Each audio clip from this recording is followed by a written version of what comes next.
राहु और केतु, इनका राशि परिवर्तन 30 अक्टूबर 2023 को होगा। लेकिन इनके बारे में जानना भी बहुत जरूरी है। राहु और केतु कौन हैं? दोस्तों, राहु और केतु ये दोनों अलग अलग नहीं हैं, एक ही शरीर के दो भाग हैं। राहु सर हैं तो केतु धड़ हैं। आप इन दोनों को ऐसे भी समझ सकते हैं कि राहु घर का मुख्य दरवाजा है तो केतु पीछे का दरवाजा। राहु आगमन है तो केतु प्रस्थान है। राहु ऊर्जा कर्म है तो केतु एक भंवर में क्रियाहीन सा रहने वाला ग्रह। और वास्तव में कर्म और क्रिया को समाप्त कर इस दुनिया से दूर ले जाने वाले जो ग्रह हैं वो राहु और केतु हैं, जो सब कुछ छीन लेते हैं। ये भ्रम है कई लोगों के मन में। दोस्तों, राहु हमारे सपने हैं, राहु हमारी इच्छाएं हैं। राहु एक राजा है, हमारे सपनों के राजा, हमारी इच्छाओं के राजा। राहु हमारा मार्केटिंग है, राहु हमारा नेटवर्किंग है। और राहु तो एक विचार है। हम जो भी कार्य करते हैं उस कार्य को पूरा करने से पहले उसका एक आइडिया, उसका एक विचार हम सबसे पहले हमारे मस्तिष्क में आता है। उसके बाद उस विचार को, उस आइडियाज़ को हम जीवन में उतारने की कोशिश करते हैं और उसका प्रतिनिधित्व करता है राहु। दोस्तों, राहु हमारे जीवन में अचानक से घटनाओं को घटित करने का कार्य करते हैं। कई बार हमारे आसपास हम जब ऐसी घटनाएं देखते हैं, कुछ लोग ऐसे होते हैं जिनके पास कुछ साल पहले कुछ नहीं था, लेकिन अचानक से उनके जीवन में भाग्य का परिवर्तन हो जाता है। और कई लोग ऐसे भी होते हैं जिनके पास सब कुछ था और कुछ ही समय में वो कंगाली की राह पर आकर के खड़े हो जाते हैं। और राहु एक रहस्यवादी ग्रह है, हमेशा अपना रहस्य अपने साथ में लेकर के चलते हैं। राहु एक मायावी ग्रह है, अपने माया का प्रभाव समय समय पर ये दिखाते रहते हैं। लेकिन इसके विपरीत केतु एक आध्यात्मिकवादी ग्रह है, केतु एक फकीर है। केतु हमें मोक्ष से जोड़ते हैं, केतु हमें ईश्वर से जोड़ते हैं। दोस्तों, इस दुनिया में गृहस्थ जीवन जीने वाले लोगों का जो तबका है वो बहुत बड़ा है। और उस गृहस्थ जीवन पर केतु जैसे ग्रहों की छाया पड़ जाए तो फिर क्या होगा? मुश्किल, अनर्थ, मुश्किलें। क्योंकि केतु वैराग्य के ग्रह हैं।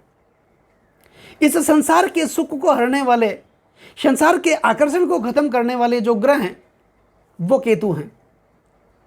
और इन्हीं दो ग्रहों का राशि परिवर्तन 30 अक्टूबर 2023 को होगा। चूंकि आज का ये जो ज्योतिष का कार्यक्रम है ये कर्क राशि वाले जातकों के लिए खास है।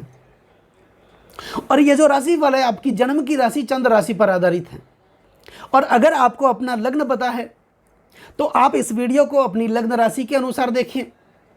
और अगर आपको अपना लग्न पता नहीं है तो फिर चंद्र राशि के अनुसार तो इस वीडियो को आप देख ही सकते हैं, आपकी सटीकता इसमें अधिक बैठेगी।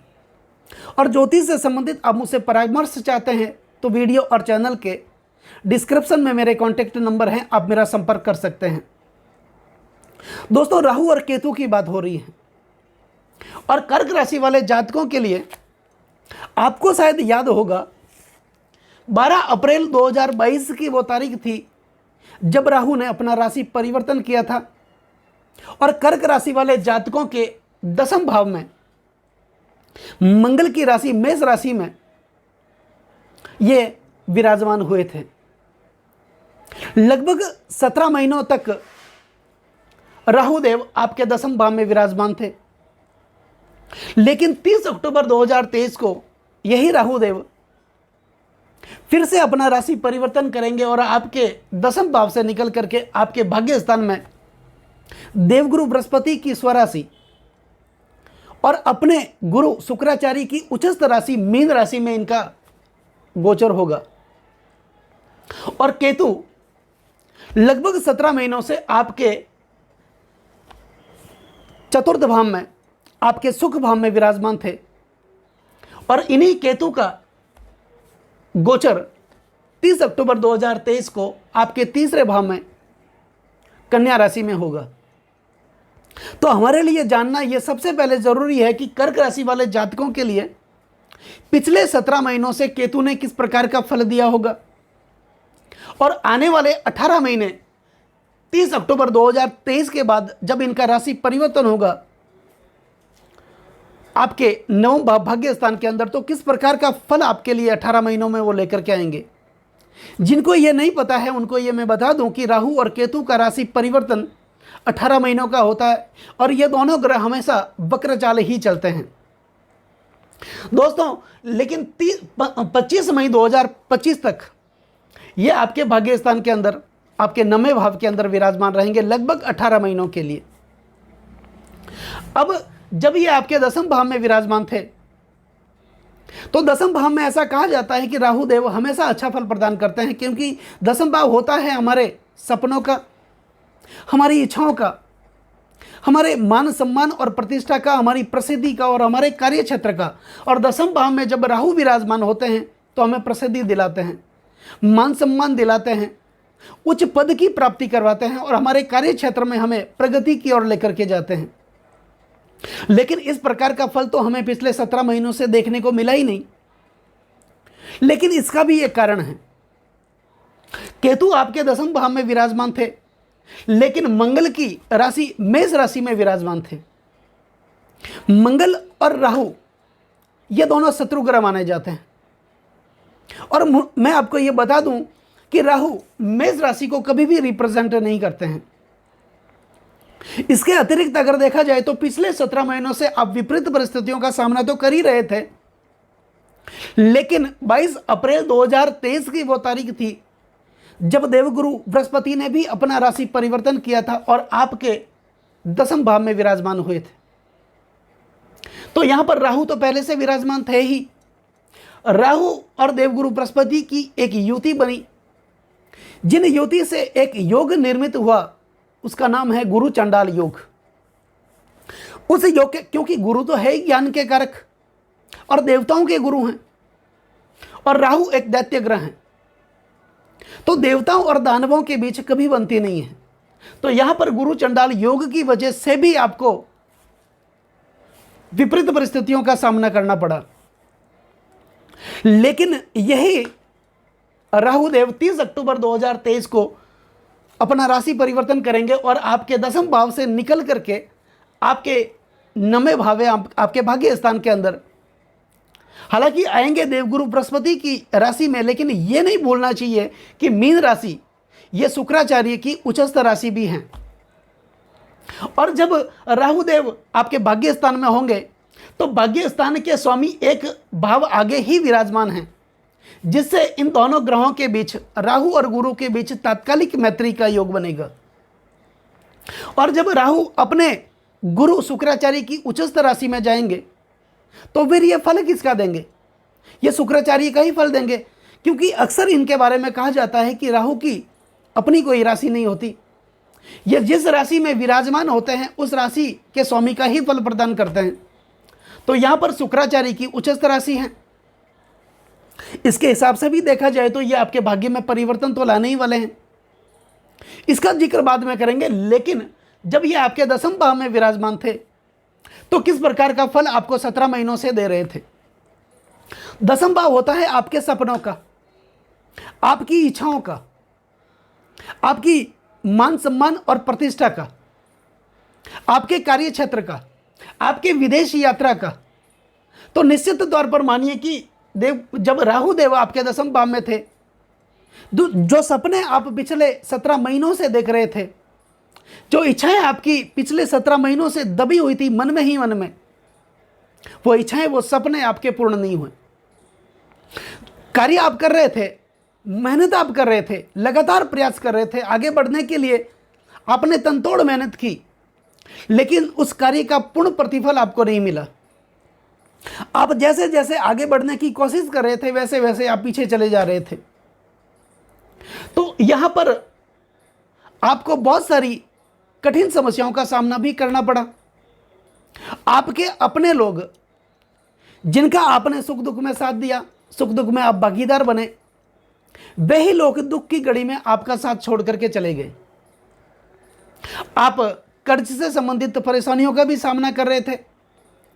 कुल मिलाकर के ये कह सकते हैं कि आपको अपने कर्मों का पूर्ण प्रतिफल नहीं मिला, भाग्य का साथ नहीं मिला।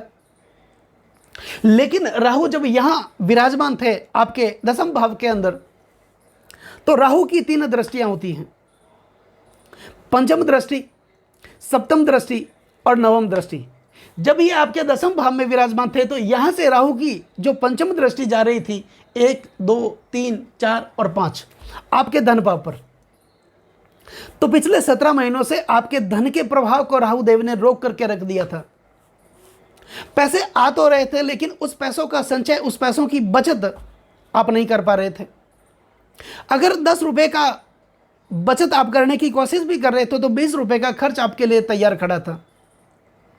10 रुपए का कर्ज आप उतारने की कोशिश भी कर रहे थे तो 20 रुपए का कर्ज वापस आपके जीवन में बढ़ रहा था। कौटुंबिक स्थिति आपकी अच्छी नहीं थी। प्रेम भरा वातावरण परिवार में उत्पन्न नहीं हो रहा था। परिवार में एक जो सामंजस्य उत्पन्न होना चाहिए था वो नहीं हो रहा था। अगर कोई व्यक्ति परिवार का पूर्व की बात कर रहा था तो एक पश्चिम की बात कर रहा था, एक उत्तर की बात कर रहा था तो दूसरे दक्षिण की बात कर रहे थे। एक सामंजस्य, एक विचार जो मिलने चाहिए था वो विचार परिवार में किसी भी एक दूसरे के साथ नहीं मिल रहे थे। एक वैमनस्य भरी स्थिति यहां पर उत्पन्न हो रही थी। आर्थिक दृष्टि लगातार कमजोर हो रही थी। शत्रु आपके बढ़ रहे थे, गुप्त शत्रु बढ़ रहे थे, आलोचक बढ़ रहे थे। और इन्हीं राहु की जब सप्तम दृष्टि आपके चतुर्थ भाव पर जा रही थी, तो चतुर्थ भाव आपके पारिवारिक सुखों का भाव है। चतुर्थ भाव आपकी माता का भाव है। चतुर्थ भाव आपकी प्रॉपर्टी का भाव है, आपके प्रत्यक्ष संपत्ति का भाव है और आपके विरासत का भाव है। भू, भूमि, भवन, वाहन का जो भाव है ये आपका चतुर्थ भाव है। तो परिवार में एक सामंजस्य उत्पन्न नहीं हो रहा था, एक प्रेम भरा वातावरण उत्पन्न नहीं हो रहा था। आपकी माता को किसी न किसी प्रकार का कष्ट हो ही रहा था। उनके स्वास्थ्य से संबंधित कोई परेशानियां आपको प्रभावित कर रही थी। आपने जो प्रॉपर्टी खरीदी थी या फिर किसी भी कार्य में आपने उस पैसों का निवेश किया था, वो पैसे आपके फंस गए, चाहे वो प्रॉपर्टी का कार्य हो। यही भाव आपकी राजनीतिक सफलता का भी भाव है। यह भाव आपके विरासत का भाव है। तो प्रत्येक संपत्ति में कोई न कोई विवाद आपके लिए खड़ा हो रहा था। कोर्ट कचहरियों के आप चक्कर काट रहे थे। तो कुल मिलाकर के देखा जाए तो इस भाव का फल भी आपको देखने को नहीं मिला। और राहु की जो नवम दृष्टि आपके छठे भाव को प्रभावित कर रही थी। अब छठा भाव रोग, ऋण और शत्रु का भाव है। यह आपके संघर्षों का भाव है। दूसरी बार आपकी नौकरी का, आपके कार्यक्षेत्र का भाव ही इसी भाव को माना जाता है। तो नौकरी में भी एक प्रमोशन नहीं मिल रहा था। कहीं ना कहीं पदोन्नति आपकी अटकी हुई थी। जो आप मेहनत लगातार कर रहे थे, तनतोड़ मेहनत कर रहे थे, उस मेहनत का पूर्ण प्रतिफल आपको नहीं मिल रहा था। शत्रु आपके बढ़ रहे थे, कर्जे बढ़ रहे थे। जो लोन आपने लिया था उस लोन का ईएमआई चुकाने में आप असमर्थ हो रहे थे। लोन तो आपने सोच समझ करके ले ही लिया था, अच्छे कार्यों के लिए ले लिया था, लेकिन वो लोन निरंतर बढ़ता ही चला गया। तो कुल मिलाकर के इस प्रकार की समस्याएं, और आपके परिवार में कोई न कोई ऐसा गुप्त शत्रु आपके रहा होगा जो आपकी आलोचना कर रहा था आपके पीठ पीछे, जो आपके कार्यों में लगातार रुकावटें पैदा कर रहा था और वो नहीं चाह रहा था कि आप निरंतर आगे बढ़े। तो ऐसे आलोचक आपके जीवन में भी बढ़ रहे थे, ऐसे विरोधी भी बढ़ रहे थे। लेकिन यही राहुदेव जब 30 अक्टूबर, हालांकि इनका शुभ फल देने का जो प्रभाव है वो बढ़ चुका है, क्योंकि शास्त्र यह कहता है कि कोई भी जब बड़ा ग्रह अपना राशि परिवर्तन करता है, जिस तारीख को वो राशि परिवर्तन करता है उस तारीख से 1 से सवा महीने पहले ही अपना प्रभाव दिखाना शुरू कर देता है। तो हालांकि इनका राशि परिवर्तन 30 अक्टूबर 2023 को होगा, लेकिन 1 महीने पहले ही इनका शुभ प्रभाव देखने को मिलेगा। और यही राहुदेव जब आपके नवम भाव, आपके भाग्य स्थान में आएंगे, देवगुरु बृहस्पति की राशि में आएंगे और शुक्राचार्य की उच्चस्थ राशि में आएंगे, तो ये शुक्राचार्य का फल आपको प्रदान करेंगे। दोस्तों, शुक्राचार्य है कौन? शुक्राचार्य दैत्यों के गुरु हैं, और ये जन्मजात दैत्यों के गुरु नहीं थे। ये दैत्य ग्रह नहीं है, लेकिन ये दैत्यों के गुरु बने कैसे? शुक्राचार्य और देवगुरु बृहस्पति, क्योंकि यहाँ बृहस्पति की स्वराशि भी है, जब बृहस्पति की ये स्वराशि होती है और शुक्राचार्य की उच्चस्थ राशि होती है, और ऐसा कहा जाता है कि देवगुरु बृहस्पति और शुक्राचार्य एक दूसरे के प्रबल विरोधी हैं। तो इनके बारे में भी एक कहानी है। शुक्राचार्य और देवगुरु बृहस्पति की जो शिक्षा थी वो साथ में ही हो रही थी, और इनको जो शिक्षा ग्रहण करवाने वाले थे देवगुरु बृहस्पति के पिता अंगिरस ऋषि।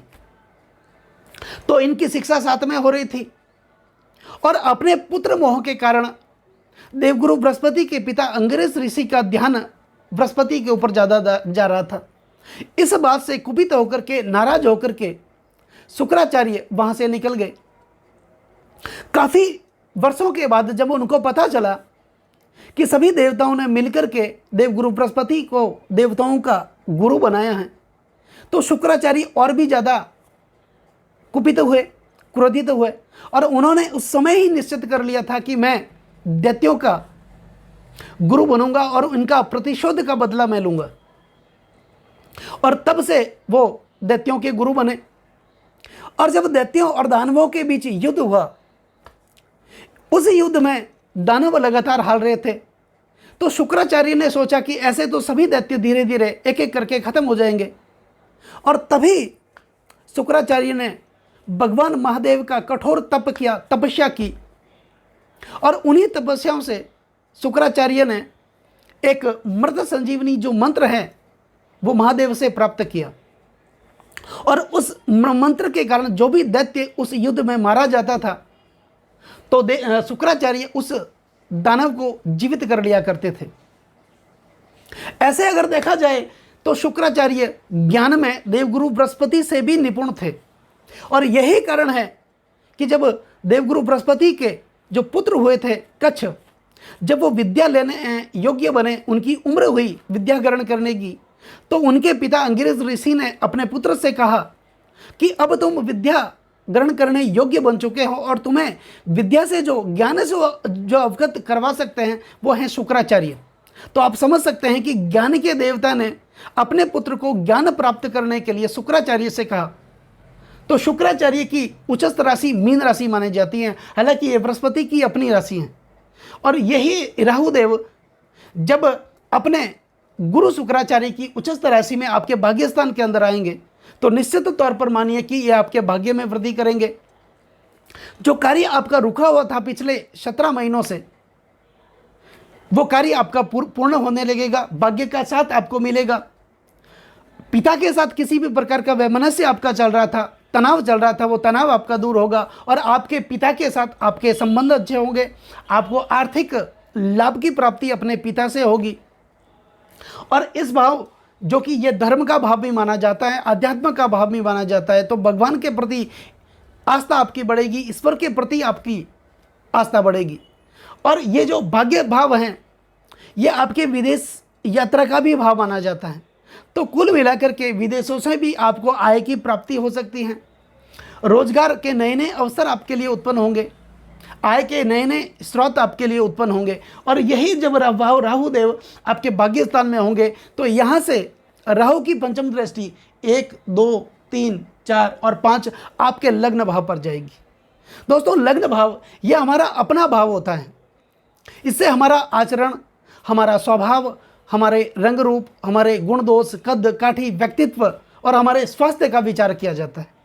तो यह इनकी जब दृष्टि हमारे लग्न भावों पर होगी कर्क राशि वाले जातकों के लिए, तो निश्चित तौर पर आप ये मान सकते हैं कि आपके स्वास्थ्य में सुधार होगा, आपके आचरण में सुधार होगा, आपके विचारों में सुधार होगा, और आपके निर्णय लेने की जो क्षमता है वो बढ़ जाएगी। और आपका एक अच्छा निर्णय आपको उत्तम बनाने के लिए, आपको आगे बढ़ाने के लिए काफ़ी होगा।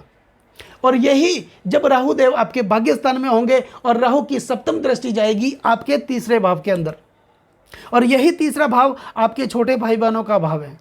तो छोटे भाई बहनों के साथ आपका जो तनाव चल रहा था वो तनाव दूर होगा, और यहाँ पर आपके जो मैत्री संबंध हैं भाइयों के साथ, बहनों के साथ, वो अच्छे स्थापित होंगे। यही भाव आपके पराक्रम का भाव है, यही भाव आपके साहस का भाव है। तो निश्चित तौर पर मानिए आपके आत्मविश्वास में वृद्धि होगी, आपके पराक्रम में वृद्धि होगी, आपके सेल्फ कॉन्फिडेंस में वृद्धि होगी, और आपका कोई प्रमोशन अटका हुआ था, आपके वो प्रमोशन आपका फिर से होता हुआ दिखाई दे रहा है। यहाँ से जब शुक्राचार्य यहाँ पर विराजमान होंगे तो शुक्राचार्य की जो नवम दृष्टि होगी वो दृष्टि आपके पंचम भाव पर जा रही है, और पंचम भाव आपकी विद्या, बुद्धि और संतान का भाव है। यही भाव आपके संचित कर्म का भाव है, यही भाव आपके प्रणय संबंधों का भाव है, और यही भाव आपके मनोरंजन का भाव है। तो मनोरंजन से संबंधित आप कोई भी कार्य कर रहे थे, नेटवर्किंग से संबंधित कोई कार्य कर रहे थे, मार्केटिंग से संबंधित कोई कार्य कर रहे थे, आप यूट्यूब से पैसा कमाना चाहते हैं, आप फेसबुक, इंस्टाग्राम से पैसा कमाना चाहते हैं, सोशल मीडिया से आप पैसा कमाना चाहते हैं, तो ये 18 महीनों का समय 30 अक्टूबर के बाद आपके जीवन में बहुत सुंदर समय लेकर के आपके जीवन में आ रहे हैं। और इनकी जब नवम दृष्टि यहाँ पर होगी तो आपके यही अभाव आपके प्रणय संबंधों का भाव है। आप किसी से नए नए प्रेम से बंधे हैं, प्रेम से जुड़े हैं, यही प्रेम आपका विवाह में बदलने का संपूर्ण संभावना यहाँ पर आपको दिख रही है। तो कुल मिलाकर के देखा जाए तो राहु और केतु के बारे में एक भ्रांतियाँ हैं कि ये दानव हैं, ये दैत्य ग्रह हैं और हमेशा अशुभ प्रभाव ही दिखाते हैं, कि यह सत्य है। दोस्तों, दुनिया में सभी दैत्य अशुभ नहीं करते हैं, अशुभ नहीं होते हैं। अगर सभी दैत्य खराब होते तो राजा बलि कौन थे? इस दुनिया के सबसे बड़े दानवेंद्र राजा बलि थे, जिन्होंने भगवान नारायण को अपने द्वार पर लाकर के खड़ा कर दिया था। और यही राहुदेव हैं जिन्होंने भगवान नारायण के हाथ से अमृत की कुछ बूंदें चखी हों। अपने सपने को पूरा करने के लिए, अपनी इच्छाओं को पूरा करने के लिए इन्होंने अपने सर को भी कटवा दिया था। तो यहाँ पर आप मान सकते हैं कि ये शुक्राचार्य की उस राशि में आएंगे, आपके सपने पूरे करेंगे, आपकी इच्छाएं पूरी करेंगे। और राहु एक ऐसे ग्रह हैं, इनमें इतना सामर्थ्य होता है कि व्यक्ति को अचानक से ये राजा से रंक बना देते हैं और रंक से राजा बना देते हैं। और यही राहुदेव जब 30 अक्टूबर 2023 को अपना राशि परिवर्तन करेंगे तो कर्क राशि वाले जातकों के लिए सुंदर परिणाम लेकर के आएंगे और अच्छी स्थिति का आपके जीवन में निर्माण करेंगे। दोस्तों, कैसा लगा ये वीडियो अगर आपको अच्छा लगा हो, मेरा समझाना आपको सार्थक लगा हो, मेरा तरीका आपको सार्थक लगा हो, तो इस वीडियो को ज़्यादा से ज़्यादा आप शेयर करें, चैनल को सब्सक्राइब करें, बेल आइकन बटन को दबाना बिल्कुल भी न भूलें, ताकि मेरे आने वाले और भी नए नए वीडियो के नोटिफिकेशन आप लोगों तक पहुंच सके। नमस्कार दोस्तों।